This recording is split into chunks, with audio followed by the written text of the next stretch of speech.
All right, welcome everyone to this Q&A. Again, want to welcome everyone to this Q&A. Did this Q&A an hour earlier because I have a wedding, so I have to go to this wedding. Anyway, gonna make it just a little bit earlier. A few questions came in. Few questions. Oh, I erased them. That's even better. Forgot. All right, one second. One question.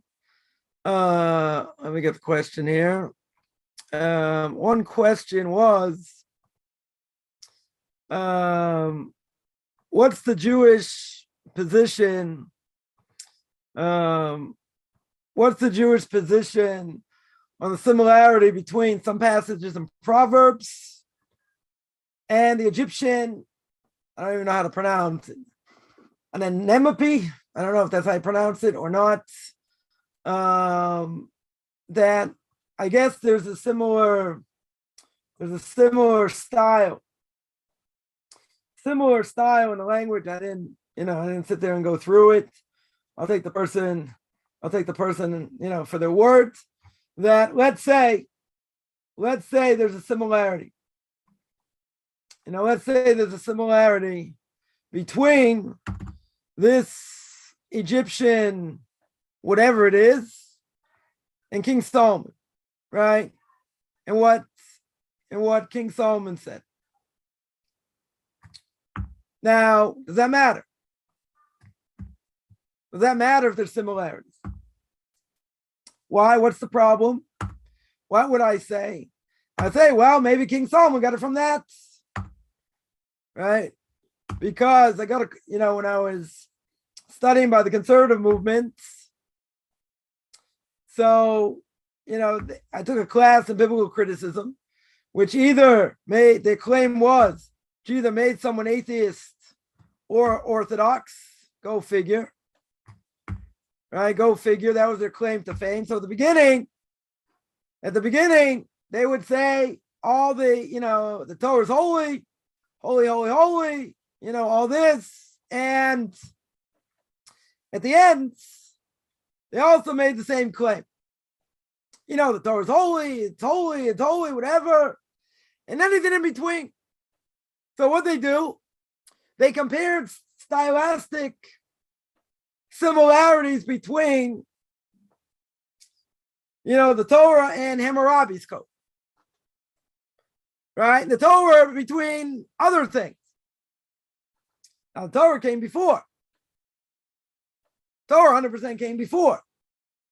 So Torah came before, and there are other similarities, okay? There's famous Mesopotamian, flood story called Gilgamesh.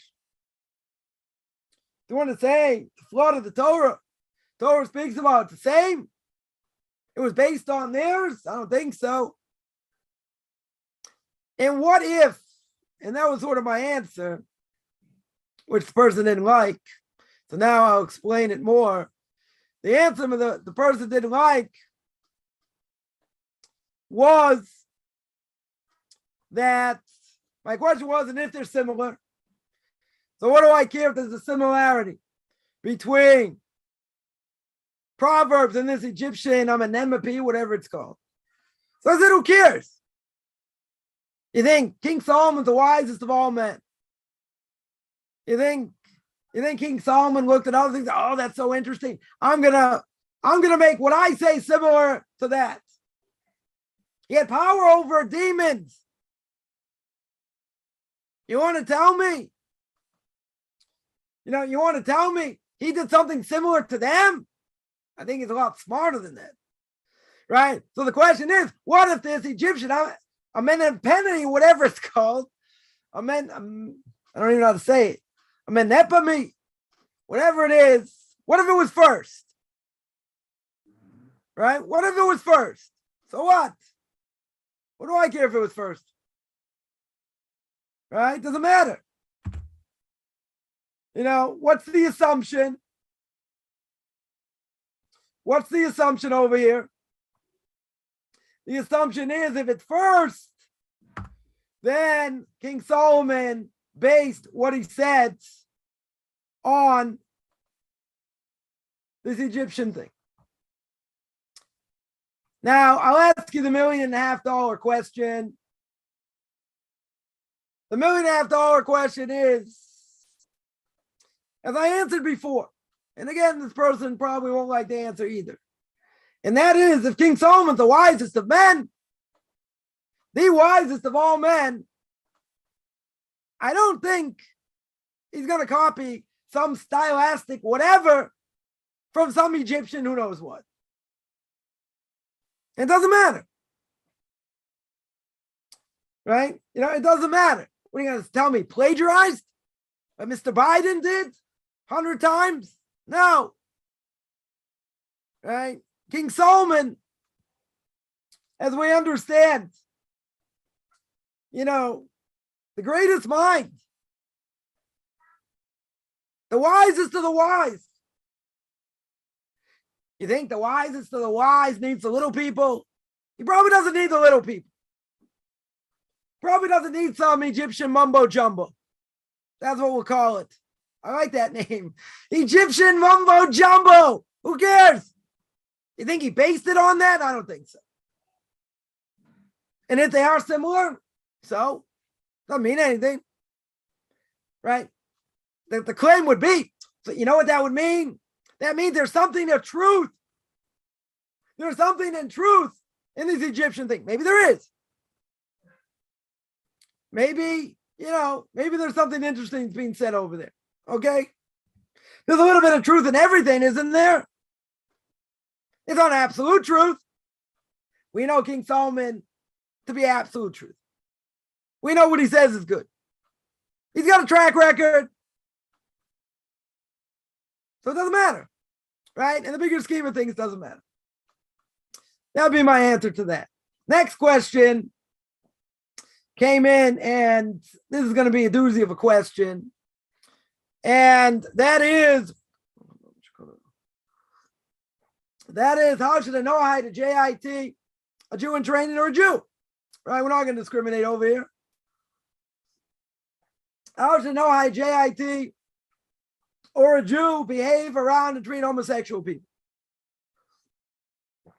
Right? So we understand, Leviticus chapter 18 tells me homosexuality, according to everybody, forbidden. Right? Totally forbidden. The act itself is forbidden. And it's called an abomination, not the person. Now let's make clear. I just saw something earlier that says that that whole thing about homosexuality, and they said, and they made a claim. They made a claim that it's the act. It's the act that's forbidden. And if the person doesn't act on it, but they have those tendencies. Now the question is, they say they're homosexual, they don't act on it. The Torah says it's forbidden to act on it. So it's a very interesting point. Do we say not acting on it, even though if they say they're homosexual, and let's say for argument's sake we believe that. Let's say they don't act on it. Still not good to have those thoughts. But the claim was, it's a very specific claim here. The claim was a homosexual is only someone who does the act. But you know what? That's not fully true. Why isn't it fully true? It's not fully true for one very simple reason. Because about the thoughts. What about our thoughts? Our thoughts don't matter. By immorality, it matters. Even if we don't act on it. Person thinks certain thoughts by a Jew. You have certain things in your mind. You don't act on it. Nothing happens. It's still forbidden. By idolatry, if a person in their mind says JC is their God, they don't bow, they don't give incense, according to many rabbinical authorities, that's forbidden. It's idolatry. You need a specific action. Words of my heart don't mean anything. In general, true. Certain things can have an effect, a negative effect, even if I don't do anything. Because when I thought about it, what did I do? Right? Even about immorality. Right? We're going to keep this PG-13. Even a person doesn't get excited, but he has these thoughts. Doesn't matter. It's the thought. Isn't it the thought that counts? It's the thought that counts. You aibu potentially for your thought also. But nothing else happens. So what? So someone can say, oh, you know what? This person, this person's a homosexual, but they never acted on it. So if they have those thoughts, that's also bad. Who says those thoughts are good? Right? So they're gonna be a stickler over here. They're gonna say, we're gonna be so medayik, we're gonna make such an inference in the Torah. The Torah says, let's see. Right? Let's see if I'm right over here. What does the Torah say? Leviticus chapter 18. Leviticus chapter 18 says,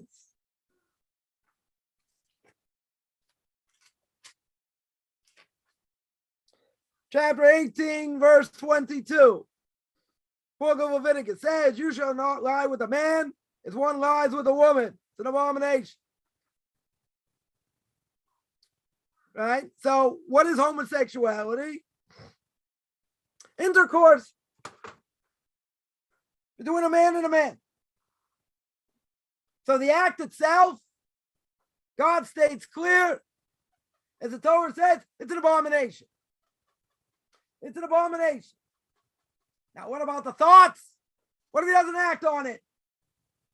So now you're going to tell me the Torah tells me it's only the act. So I would agree. The act is forbidden. The act is forbidden. But someone says they are a homosexual. What does that mean? I would say it means they're gay. That's what it means. And they act on it. Not that they don't act on it. Because the claim was, now again, there's different terminology, how it's used. And I'm not so up there and being politically correct. Homosexual means one thing, gay means something else. One's 1A, 1A minus. I don't know, it's all forbidden. Right? Even a person says they're gay. What does that mean? That means they don't act on what they think? That's hard to say. That's hard to say. Someone says they're gay, whether a man or a woman, it means they're acting on it. That's what it sounds like. Now, there are some people may not. They just, they're more attracted to men. Let's say a guy is more attracted to men. He's never going to get married. He's never going to act on it. Okay. A person like that can still be part of the Jewish people. I'm not saying he can't be part of the Jewish people, right? As long as he doesn't act on it. If he doesn't act on it, he just has these tendencies. Okay, so then it's better he never get married if he can't get married in general. So if that's the case, fine, right? But I find it incredulous, and that's only because I'm not up to date on the lingo. But if someone calls them gay, by definition, that's what it means. That's what I would say it means, right? It means, two men being together. That's what it means. I don't want Webster's 8th definition. He tell me, no, it's only platonic. Do it. No, forget it. But there's another issue. There's another issue the person is missing totally. And the other issue is, what about the thoughts?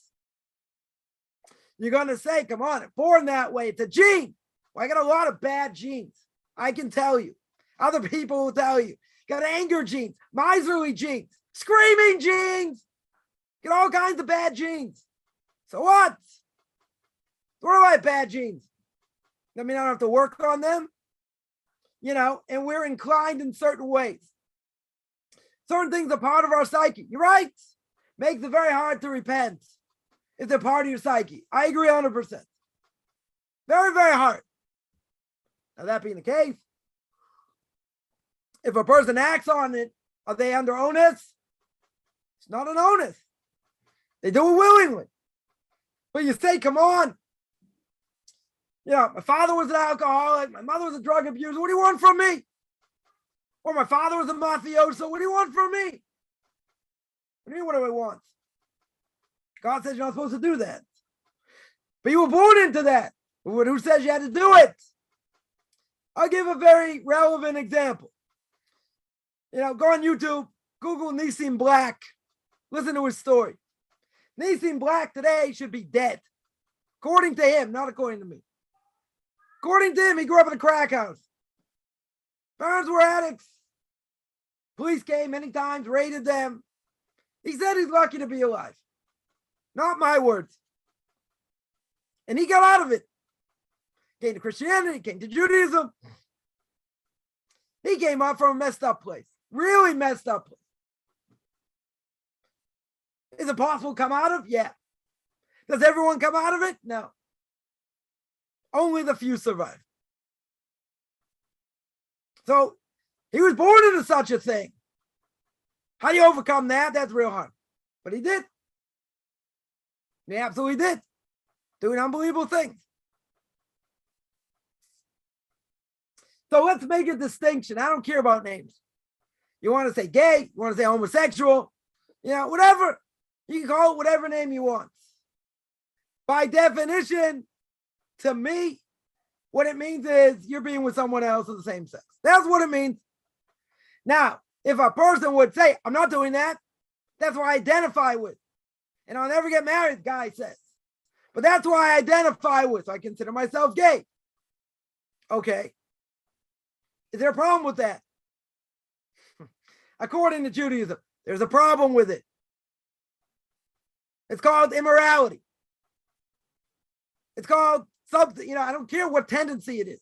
I don't care if you're born with it, which I don't believe. Right? Because what does the Torah tell me? The Torah tells me that a man should cleave to his wife. Doesn't say to another man. So anything outside of that is weird, strange, abnormal. Now, a person's going to say, come on, person born with certain tendencies. Maybe. Okay, could be. So, we're all born with certain tendencies. Anger, miserly, whatever. We're all born with these type of things that we got from our parents. And then we got from society, right, that we took in. Is that an excuse? It's not an excuse. You have more of a tendency towards it, okay? More of a bias towards it, fine. That mean I have to act on it? Doesn't mean I have to act on it. You're going to say, no, this is different. This is really in your system, and these other things aren't. This is going to say it's in your genes. Well, these other things are in your genes also. It's called your soul. I beg to differ. It's called your soul over here. Okay. So, if we, the Jewish people, call that immorality, I don't care if you don't act on it, that's a problem. The thoughts of such a thing are a problem even if you don't act on it. Many things are most, I could be here till tomorrow, which I don't have time for. I could go through many things. Many, many different examples. Of such a thing. Well, it doesn't matter how we're brought up. Now, whatever our biases are, we have to work on them. Some of them can be harder. This may be very hard to overcome. There are psychologists that can deal with it, that can help people. So, whatever terminology you want to use, the thoughts of such a person on that thing is forbidden, period. It's forbidden. Not just the act. That's the mistake. The act is called the abomination. You're right. Not the person. But the person is forbidden to have such thoughts. So now, that was way of introduction. How should a Noahide JIT Jew in training or a Jew behave around treat homosexual people? So, you just treat them like you would treat anyone else. You gotta say, what do you mean? What I mean is, if they invite you to their wedding, right? People who work, right? That was the example. Right? About a non-Jewish lesbian. I talk about a partner, a child in their care, blah, blah, blah. Right? There's going to be an issue of protest. You have to say something against it. That we'll see. Well, the first question is, how do you treat them? Should you treat them like anybody else? Can you acknowledge? We'll get to the second part of the question. Can you acknowledge their marriage, their partner? So the claim was, well, they have a connection to this person. Okay, I'm not saying ignore them and say, oh, you got cooties, get away. You got to acknowledge them. You have no choice.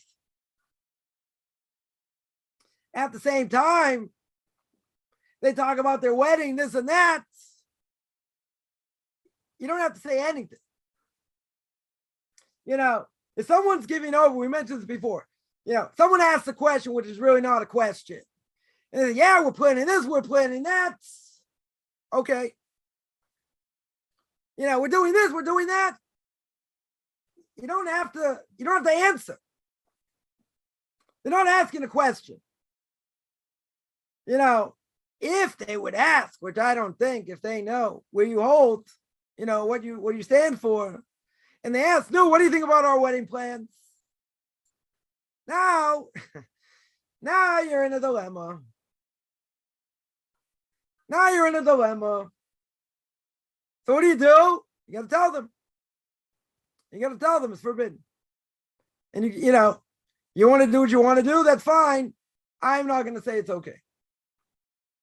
Right? You cannot validate their lifestyle. I've heard of certain synagogues that, you know, a gay couple comes in, they welcome them. I don't know. If it's my synagogue, I'd have a real problem. I don't care about being politically correct. I'd say go elsewhere. I'm not, you know. Or you tell them, listen, I in no way condone what you do. It's forbidden. You throw the book at them. That's what I would do. And say, you still want to come here? Your choice. You know, you can't validate what they do. That is forbidden. Anybody non-Jew, homosexuality is forbidden. You cannot validate it. Now, does that mean I have to throw it in their face, you know, and say all kinds of things against them? I wouldn't say that.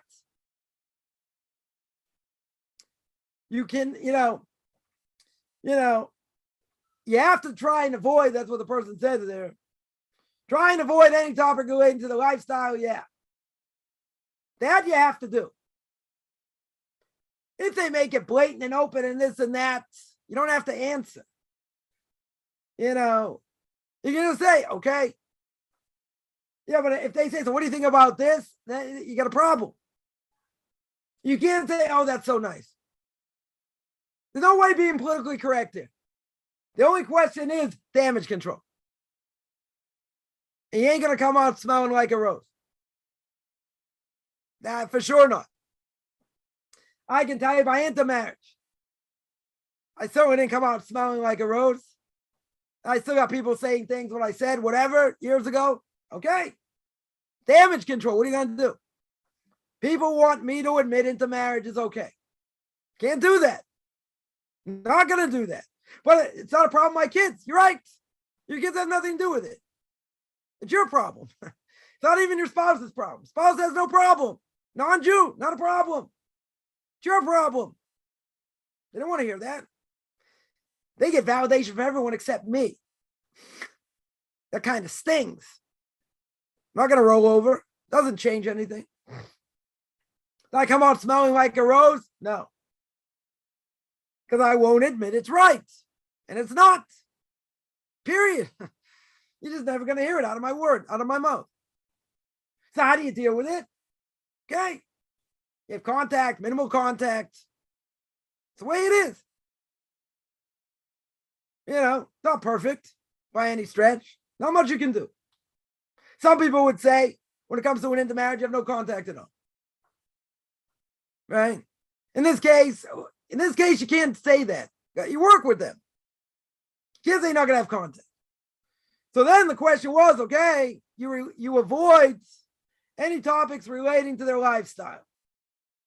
That's good, if possible. If they throw it in your face, you know, and they say, you know, what do you think about these wedding plans? You cannot say it's okay. You can't say, oh, very nice. That's forbidden. that 100% is forbidden. If that's the case, you're probably going to make enemies here, if that should ever come up. Should we limit, next part of the question, should we limit communication to the necessary minimum required? Yeah. And I would say at work in general. Men speaking with women should be minimal. Minimal. Nothing good comes out of it. Not saying men with men either in general, depending who they are or whatever, depending what environment you're in. Right? But if you're in a secular environment, you're also going to limit things. These are people you work with, in general. And, and if they're non-Jews or the secular Jews or whatever, they don't share your spiritual goals and whatever. So yeah, you have to work with them. You have no choice. Right? You have no choice over here. But you have to set up boundaries. You for sure have to set up boundaries. So you should limit communication. Certainly men with women and women with men. Certainly, okay. Within reason. Person has a secretary, you can't ignore the secretary. You got to, tell her what to do. Other things, if you need things, fine. Minimal contact. I know someone never calls another man by his first name. It's always Mr. So-and-so, Rabbi so-and-so. Why? Because you don't get personal. You don't make it personal. And if you don't make it personal, that's better. Because you're putting up boundaries. You're putting up barriers in front of barriers so nothing could happen, ever. You don't want anything to happen. Problem is, you come chummy. How's the kids? How's it? You get into problems. You can come into problems. So the question was, should we limit communication? Yeah. And I'm not just saying by gay people.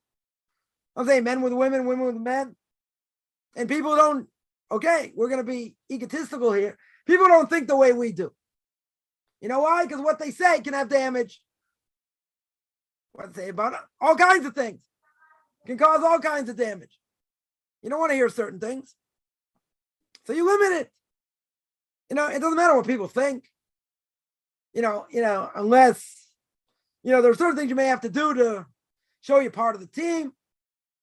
Right? Different things. Maybe you have to go on certain trips, this, that. There are issues. Let's say December 25th comes up. They have one of these parties. You may have to go. You may have no choice. Right? But, a rabbi of mine once told me his brother worked with this company. And he has to go to one of these parties once a year. But they know he comes in, he drinks soda, he leaves, and that's it. But he has to be there. Like certain things you can't get around. Right? Is idolatry? It's not idolatry. There are other problems. Fraternization problems. That's the problem. Hanging out there is a problem. I mean, isn't it true? Jews and non-Jews can't drink wine together? It's true. Rabbinic prohibition. The house is permitted. In certain cases, you have no choice. But you're not there, though. You go in, you go out. Right? There's a great book out. Let me get the title. One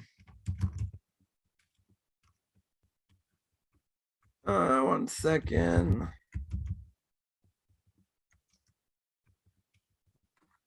Someone wrote a bunch of books. Let me see. I don't see it here.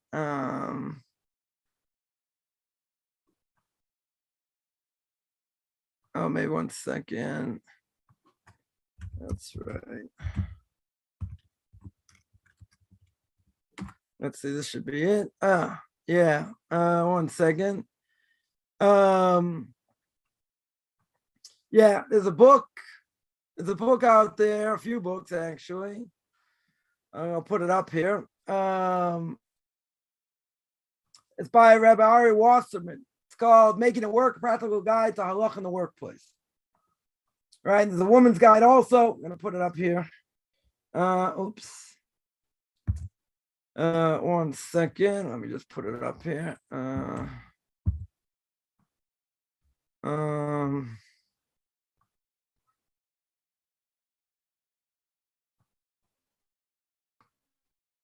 Let me just put it up here. Anybody who wants it, put it on YouTube. It's a very good book. Very good book for these type of issues. Men in the workplace, women in the workplace. These are issues. These are not small issues. Common things that come up. Whether it's idolatry, tznius, modesty, different things. So that was the next part of the question. Should I limit communication? We mentioned that. When it comes to having friends, that was another part of the question, part 3. That's why I get all these questions here. When it comes to having friends that are gay, I assume this should be avoided. Good assumption. I wouldn't even say by people who are gay. People are going to lead you down the wrong path. Anyone potentially could lead you down the wrong path, and have a negative influence. You don't have connection to them. Minimal connection. That could be family. And in this process, I mentioned many times, family may go by the wayside, whether you're a Noahide, a JIT, or a Jew. Right? A Jew that comes back to Judaism. Didn't know anything about Judaism. What we call Bali Tshuva. Right? We're all in the same group. Family may go by the wayside. There's just negative influences, a lot of negative influences. If you can get along, we can agree to disagree. Good. Fine. They won't talk about much. If the Bible thumpers, other things, then you get a problem. You say, okay, we're not going to discuss this. And you're not going to discuss it in front of my kids. And say, well, what if I do? Then we're not going to speak to you. That's what you got to do. You got to lay down the law.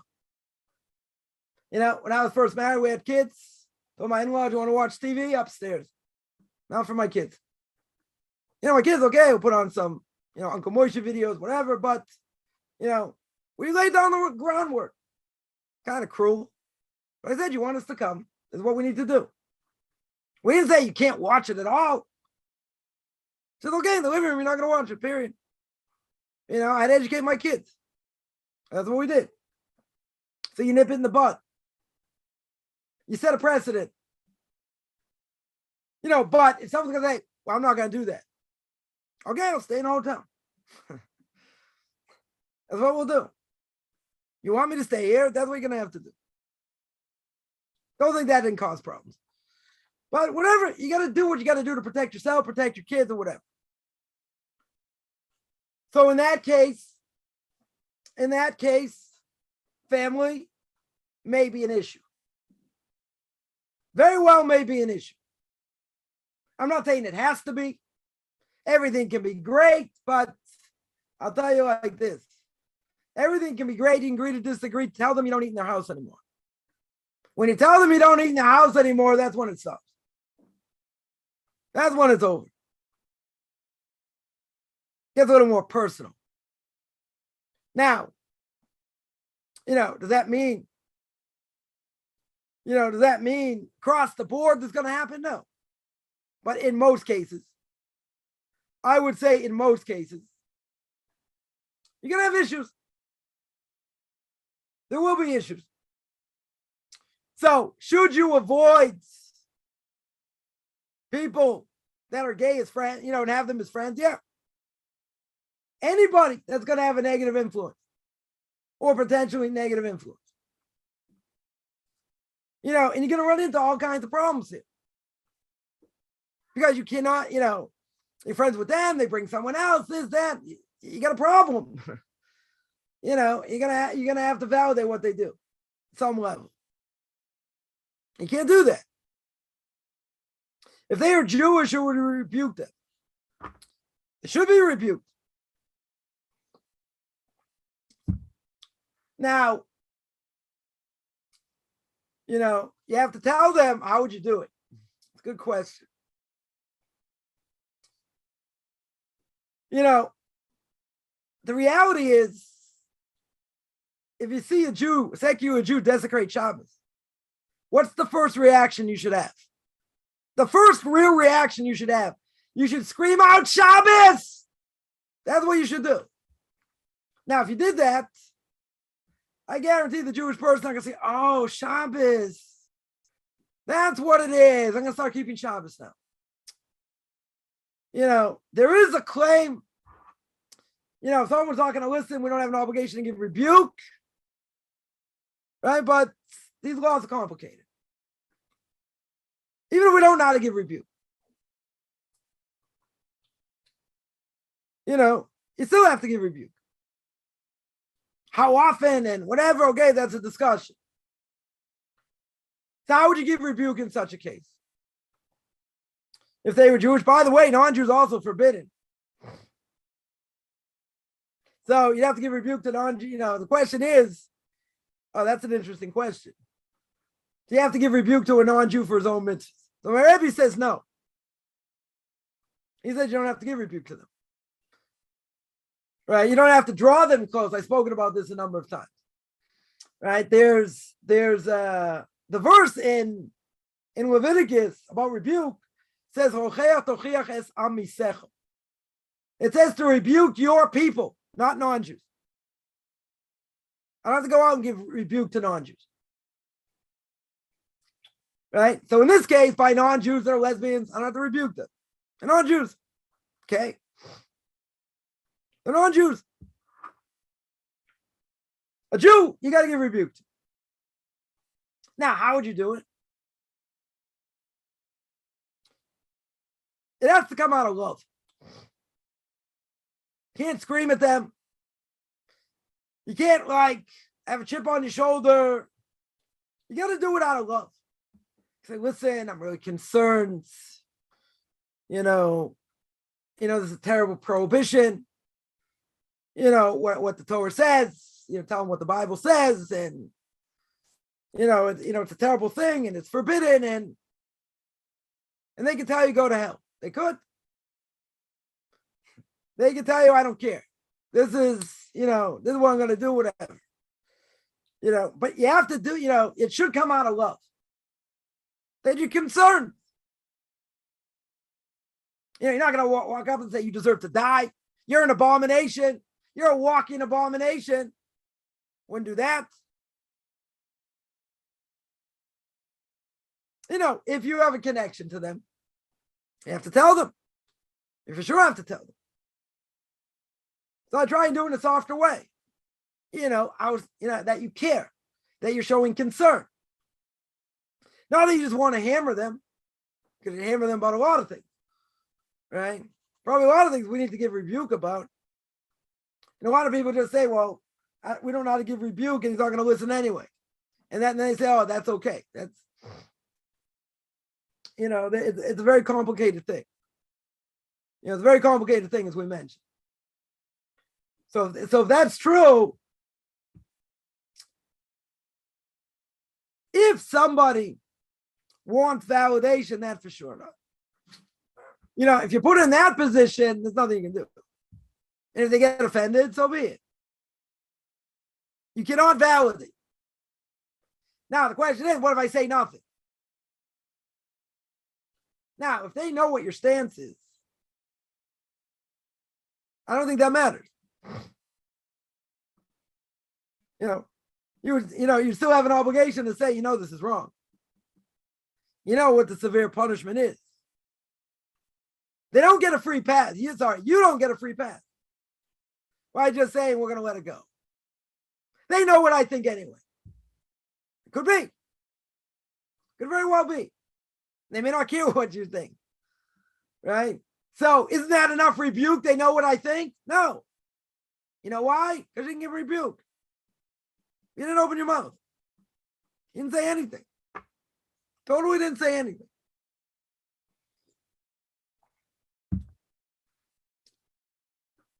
Right? Words didn't come out of my mouth. People say, well, I know what you think. Okay?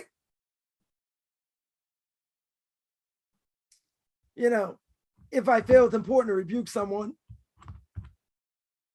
I'll do it.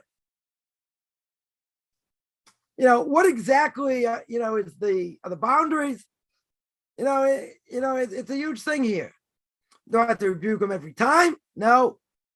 How often? Once a month? Once a year? I don't know. I think you have to give them rebuke at least once.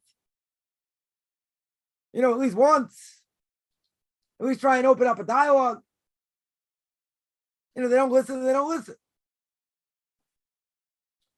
But there are many things, if we don't give rebuke, even if no one's going to listen, that doesn't matter. That is spoken about a lot also. My Rebbe holds that. Brisker Rav held that. Others held that. Even if no one's going to listen, you still have to give rebuke. Because, God could say, this person's doing this right in your face. How can you not say it's forbidden? How can you not stand up for my honor? So you can answer, well, they're not going to listen. God says, doesn't matter. Doesn't matter if they're not going to listen. The fact is, they're doing something in front of your face. You got to say something. Even if nothing's going to come out of it. Right? Not everyone agrees with such a position. I would probably say the vast majority of rabbinical authorities are going to say, you can't do anything about it, you move on. You're protesting against graves, Sabbath desecration. No one's going to listen anyway. That's not the way it's been done. Could be. I'm telling you what my Rebbe held, what the Brisker Rav held, and others held. It's a minority opinion. It's not a majority opinion. But it's sort of been ingrained in my mind because I've had to do the same thing many times. I've had to say certain things I didn't want to have to say, but I did. Why? Well, certain things were blatant. So that was kind of easy. But things had to be said. Try to do it in a nice way. But no one wants to get rebuked. No one wants to be told what to do. Especially if they don't believe in it. And they don't care if you believe in it. So, yeah, you have to know when, where. It should be done, though. Definitely should be done. But it should be done in a nice way. Not that it's going to get ugly, I'm sure. But it has to be from a position of caring. Not just like one of these black-hatted fanatics like me, right? It comes out like that, and they see like, they see like animosity. Or they see like, people mistake, I've heard this a number of times, why do you always look so angry? So, why are you so angry? Who says I'm angry? Just because I talk with passion, maybe I give a stern face, doesn't mean I'm angry. Yeah, there are certain things get under my skin, I'll agree. That I'll agree, but there's a very fine line between, passion and anger. So, anger you're not allowed to have. The Rambam says even if you have to, show anger to a child to punish them, you have to fake the anger. You should never have any anger. Right? But what does King David say in Psalms? I hate those that God hates. I love those that God loves. Right? So those that God hates, can I be upset?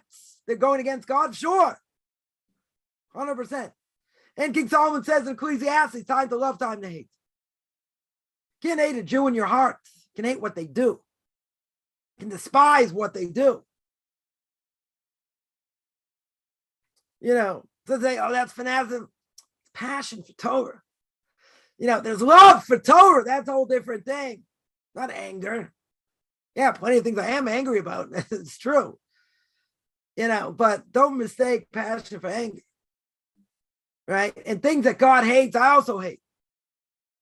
And when it's his time to hate, I will. Right? But that's done in a permissible way. If it's not done in a permissible way, it's forbidden. So the short, long answer is you have to know how to rebuke. And you have to do it from a position of love. That's where it has to come from. If it doesn't come from love, the message may never get through anyway. Because once they hear the beginning, they're not going to hear the end anyway. But you have to try and show compassion. You show compassion, that's the $1 million thing here. $1.5 million thing.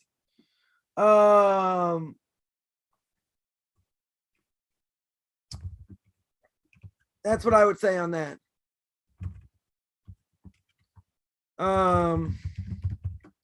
Yeah, the question here, One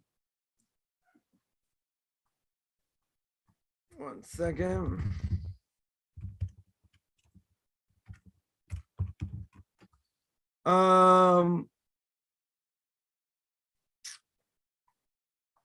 Yeah, the question here, why does the mother make the children Jewish? Because one thing is that the father is in charge of the tribe, right? If the father is a Kohen or a Levi, right? It comes from the tribe of Levi, the child is a Kohen or a Levi.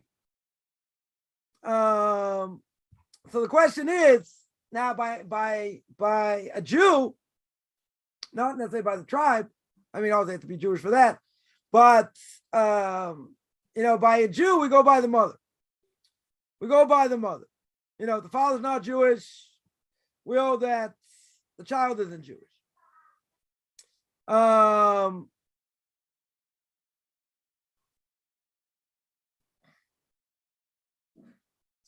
So I'll tell you like this, that when it comes to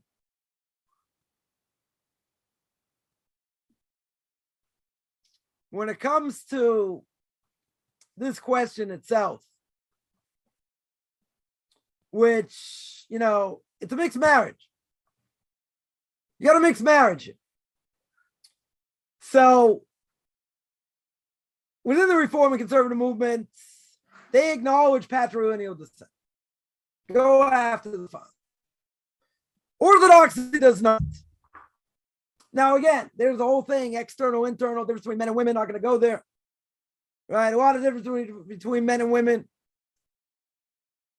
I'll say something very simple, might sound kind of cheesy, might sound even very simplistic, and maybe, I don't know. We'll say like this. When it comes to women, everybody knows who the mother is. That's clear. Today, more or less, even today, you know who the mother is. The mother just gave birth. We know that child and mother is so and so. Now, biologically, how do we know who the father is? So they come on, take a DNA test. And what happened before DNA?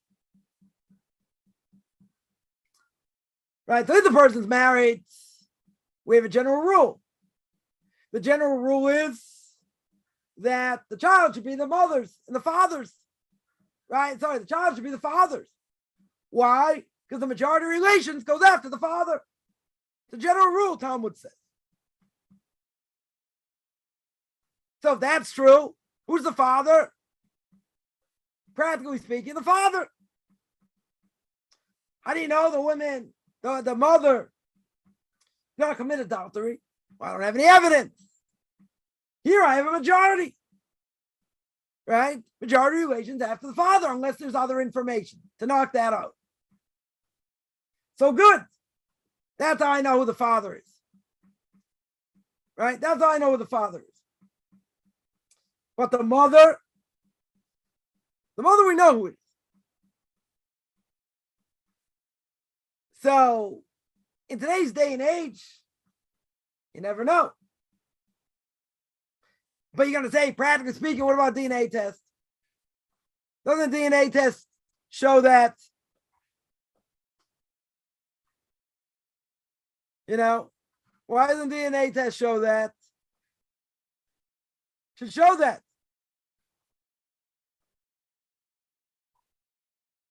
So why can't we use that? We can't. We don't use it.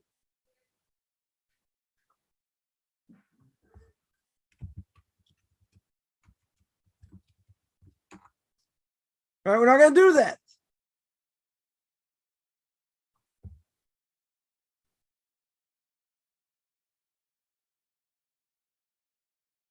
So that would make sense. Right? That would make sense.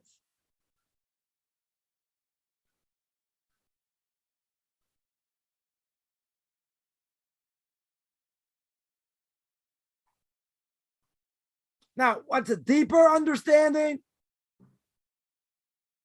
What's a deeper understanding over here? If you look at the book of Ezra, story the Jews returned from Babylonia, building the temple. What does it say? It says,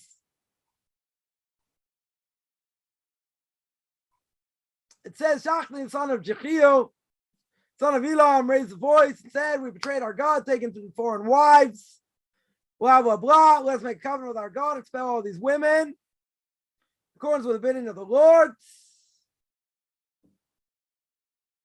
Right? And all who are concerned over the commandment of our God, let the Torah be obeyed. Right? Where is that brought down? You see over here. Ezra chapter 10, verses 2 to 3. Right? That's where it's brought down. So, if the child of the Jewish father is Jewish, comes along Shachni over here and he says, why would he say expel all the children born to these women? And how they agree, how the women agree. Because obviously people are very much attached to their kids. How they agree to send them away. And if they weren't Jewish, right, that would be the case. Right? That they weren't Jewish. So everyone understood there was an edict to obey the Torah, as it always been understood, i.e., go after the mother. And what's one of the last books of the Bible is Ezra. Right? But again, there's a lot of oral law, on this. That the Gemara says that we see from Ezra, long-standing tradition, Jewish is received from the mother. Right, but where is it in the Torah? So Deuteronomy chapter 7, verse 4 says, about the generation before they enter the land of Canaan. It says, don't intermarry with them, shall give the daughter to his son, shall take his daughter for your son. Turn away your son from following me. They will worship the God of others. The wrath of God will be kindled against you and quickly destroy you. Right? That's Deuteronomy chapter 9, chapter 7, verse 4. God's warning people not to intermarry. Right? Neither sons nor their daughters. What should we say next? Because they'll turn your daughter away from me, or she'll turn your son away from me. It's not what it says. It says he will turn your son from following me. Who's the son? Who's he? Right? Two possible explanations. One is the son of your daughter. Grandsons are often called sons, right, according to the Torah. So she's the one mentioned first in the verse, taken by a non-Jewish man. That's the he. He's talking about a non-Jewish man here. Right? That he's turning the grandson away. But the grandson's still considered your son. How can that be? The mother must be Jewish. Right? It's the child of a Jewish woman. Or the other possibility is, speaking of your son, the one who took a non-Jewish woman. And the he that's turning away from him is his non-Jewish father-in-law because he married out. And your son's been turned away from God because his children aren't Jewish. Either way, what's the conclusion? Child of a Jewish mother and a non-Jewish father, right, is still considered Jewish. No one disagrees. Right? And that the Talmud brings down.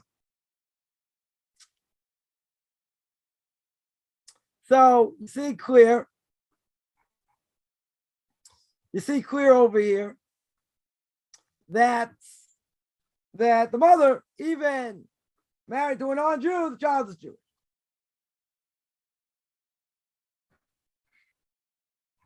So another reason over here.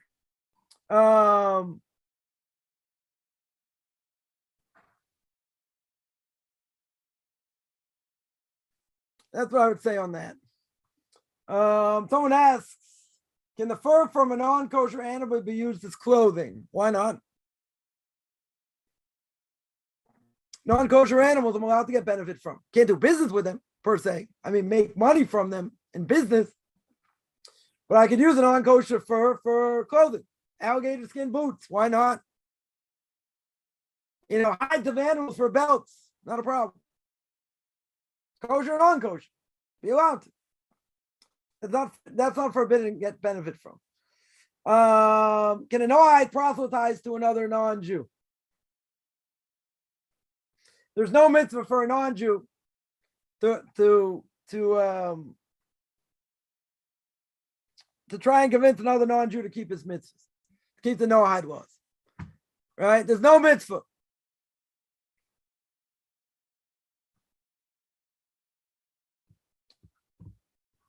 The only mitzvah for a Jew, to try and bring back other Jews, is the mitzvah of Kol Yisrael Arevim Zeh. All Jews are intertwined. That's the only mitzvah. For a non-Jew, I mentioned this many times. Many of my Q&As, and also I think I did on Tanakh Talk as well. Non-Jews, there's no mitzvah to bring them closer to their own mitzvahs. None. For a Jew, what's the only permissibility? Because we're all intertwined. All Jews have a connection one to another. It's like returning a lost object, returning their lost soul to themselves. That's it. No other reason. For a non-Jew, you can say, but it's terrible. All these Hindus or Christians, they're all gonna, they're all in trouble. You're right. But who says that's my job? Even as a non-Jew. Right? People have claimed that against me. You should be out there, plastering all these things against Christians. For what? It's not my job. You're a light into nations. You're right. We are a light into nations. What does that have to do with anything? What does that have to do with bringing non-Jews close to their own mitzvahs? They come to me, it's one thing. They want to learn about it, it's one thing. But are they universal? Doesn't it make sense not to worship a cow? Doesn't Christianity make no sense at all? Doesn't. People hold by it like no tomorrow. I get it. Just ignorant. But I have to sit there and convince them? Why is that my job? Not my job. I have to try and save Jews. That's my job. That's what I have to try and do. A lot of these laws are universal. If they're universal, they should know better. Shouldn't they know better? I would assume. They should know better. But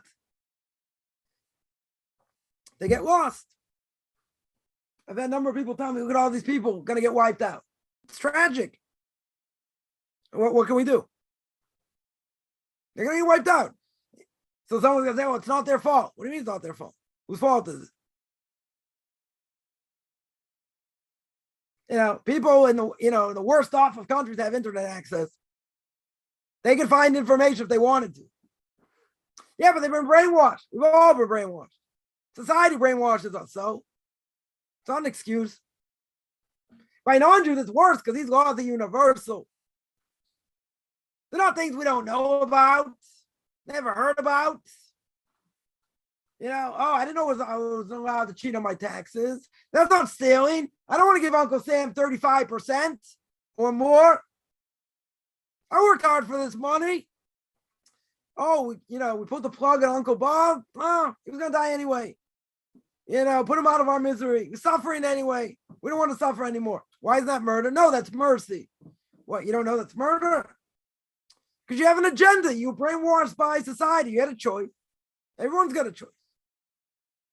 I had someone keep coming back, but it's not their fault. Whose fault is it? My fault?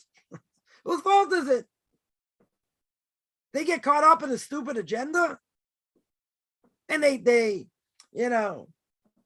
drink the Kool-Aid. I don't know, they still make Kool-Aid. They drink the Kool-Aid. That's their fault. I have to convince them not to drink it. They got brainwashed by society. True. Very, very true. And we try to get convinced of all kinds of things that are abominations, terrible. Everything goes against Judaism. Everything against what God stands for. True. So we have to fight against that. But these people don't know any better. They could. Very easily they could. Ignorance is not an excuse. Ignorance isn't bliss. When something's that obvious and you have a different agenda, okay, you made your choice. That's your agenda. And these are things that are obvious. You chose to ignore it. Okay.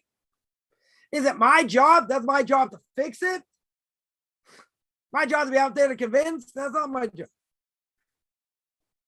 Let the non-Jews deal with the non-Jews. Right? Non-Jews come to me. They want to learn about the Noahide laws. They'll come to anyone else. One thing. But how are they going to find it? They'll find it. Right? Because the Talmud says anyone who wants to go in the right direction, God will help them. They want to go in the wrong direction, God doesn't stop them. And there are things that make no sense, literally no sense, that people buy hook, line, and sinker. Don't make any sense at all, but they're going to hold on to it for dear life.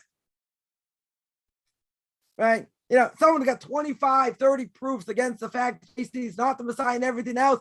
It's, you know, you got a lot of good questions. I don't have answers for, but I'm still going to hold on to them. I can't give them up. It's illogical. Totally illogical. They say it's spiritual. It doesn't matter. They have an agenda, something they don't want to give up unless they really see it's not true. That's the only way. That's the only way to get out of it. And no other way. You know, so people don't want to look into it. They stick their head in the sand. Okay, that's their choice. That 100% is their choice. I should be out there running after them. Jews, I'll do my best to run after. Non-Jews to save them and their stupidity. Not my job. Not a non-Jew's job. They have to keep what they have to keep. They want to learn. They come across some of my stuff or someone else, okay? But we're not out here to proselytize to them. That's not our job. But how are they going to learn? $1 million question. How are they ever going to learn? They'll get it. God will put them in the right direction. Anyone listening now, how they get to me, who knows? Right? Everyone's got a story. Some similar, some different. But if someone wants the truth, they'll get it. Whether it's for me, someone else, doesn't matter. They'll get it. They'll find it because they're that determined. God's not going to leave someone in the lurch. They'll find it. And if they don't, or they choose not to, that's their choice. That's their choice. No question about it. You know, I heard someone say, I can't fix stupid. You can't fix, there's certain things you can't fix. They're just not fixable. People want to do it, they do it. Not up to me. Totally not up to me. Yeah, any other questions? The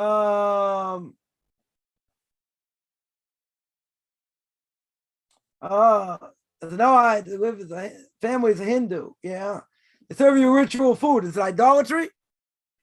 They worship the food? It's ritual, yeah, it's probably a problem. It's probably a problem because it's part of idolatry. Yeah, that'd probably be forbidden. That's probably forbidden.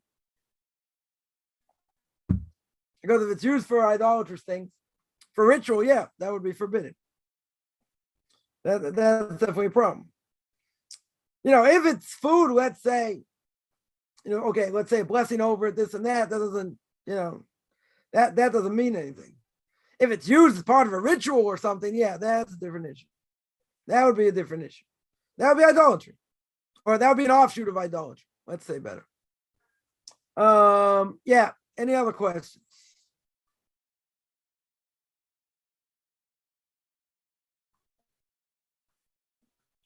How's the person handle uncleanliness even as a non-Jew? Doesn't apply to you.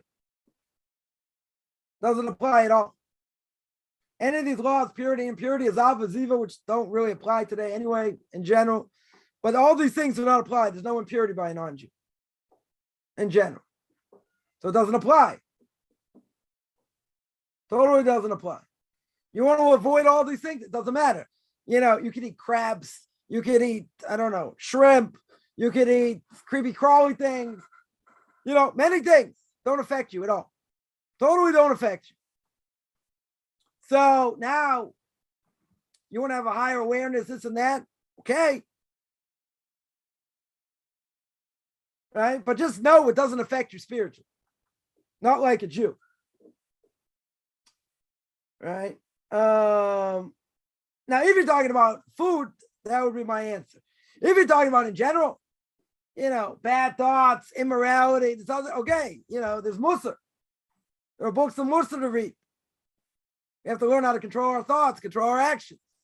That's 100% true. And other people coming to your house, you just got to be careful, what they say, if they're going to bring any, non-kosher food or whatever. But again, even as a non-Jew, that doesn't affect you. The smell doesn't affect you. Doesn't affect you in spiritual terms. You may say, I don't want it. Yeah, fine. I'm just saying it doesn't affect you, in a negative way, the other way. So you got to be careful who you hang out with. You got to be careful who you speak to, whether it's family or not. And these things have effects. Very, very well have an effect. No question. Someone asked, can a Jew drink coffee made by a non-Jew?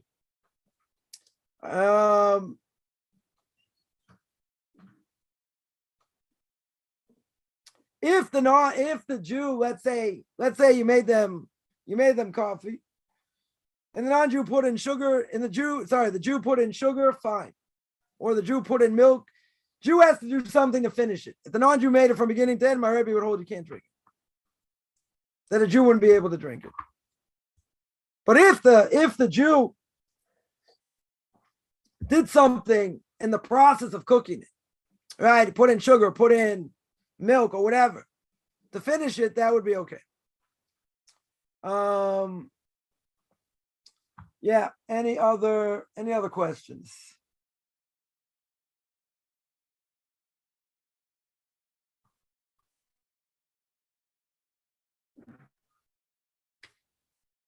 All right, I'm going to stop here. Sorry I did this an hour early. Thursday would be normal time. But otherwise, I do this every Tuesday and Thursday, 10 o'clock Eastern time, 5 o'clock Israel time. Anyone has any questions, find me on Facebook at Michael Chaim Kaufman or at Beyond Orthodox Conversion Judaism. You can send me an email, rabbichaimkaufman@gmail.com, RBBIChaimCoffman@gmail.com. Wishing everyone a good beginning of the day.